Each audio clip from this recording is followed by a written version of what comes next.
After Luke left Dagobah in The Empire Strikes Back to face Darth Vader, he promised Yoda he'd return to finish his training, but he didn't come back for an entire year. But what if I told you this might be one of the best decisions Luke Skywalker made? In the canon book, Skywalker: A Family at War, the book goes into Luke's emotional conflict after finding out that Darth Vader was his father. Luke faced up to the repercussions of his crippling emotional and physical infirmities, the latter being much easier to mend. The duel with Darth Vader and all it encompassed aged Luke in the time that followed. He emerged a changed man, whose relationship to so much of what had become his identity, the memory of his father, the Force, the Jedi, shifted in an instant. Soon after the rebels left Bespin, they faced a firefight. Luke tried his best to help, taking the controls of a belly gun with his good hand. Reaching through the Force, he took control of several enemy TIEs at once, sending them crashing into one another. But instead of elation at the victory, the whole rippled through the Empire's blockade, allowed 90% of the rebel ships caught in the battle to make the jump to lightspeed. Luke felt shame for what he'd done, and in that shame bloomed a singular rage, not towards Vader or towards the Empire, but towards the Jedi. At around the same age, Anakin had become the Sith's servant.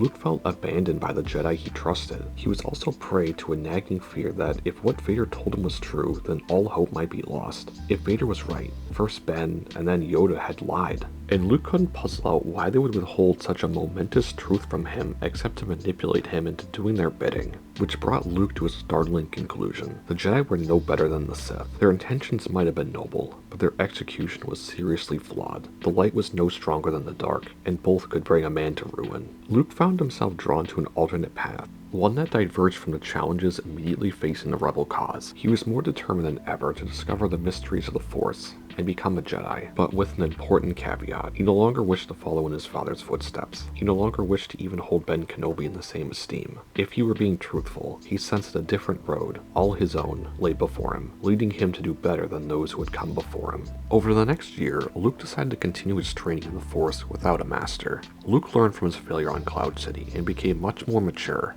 By the time Luke returned to Dagobah, he was a much more controlled and experienced Jedi, which played a crucial role in his resisting the Emperor's call to the dark side. Luke used this time for some soul-searching and to truly figure out his own path. Not the path his father wanted, or the path Yoda or Obi-Wan wanted for him. Luke needed to become a better version of himself, not a version of himself someone else wanted. Obi-Wan and Yoda never meant to keep the truth that Darth Vader was Luke's father from him forever, as they wanted this to be Luke's Jedi trial to become a Jedi Knight, as Yoda told Luke that Luke wasn't ready for the burden of his destiny. When Luke finally returned to Dagobah, Yoda could see that this Luke was indeed much more mature and wise. Because of this, Yoda believed that Luke needed no more training and was ready to face Darth Vader once again, where Luke took a different route. Instead of killing his father, he ended up saving him, to the shock of both Obi-Wan and Yoda. But let me know what you think. Should Luke have gone back to Dagobah right away, or was Luke in the right to try to forge his own path and figure out his own destiny? If you enjoyed this video, consider giving it a like and subscribe if you want to see more Star Wars videos. But anyway, I'll catch you in the next one. Peace.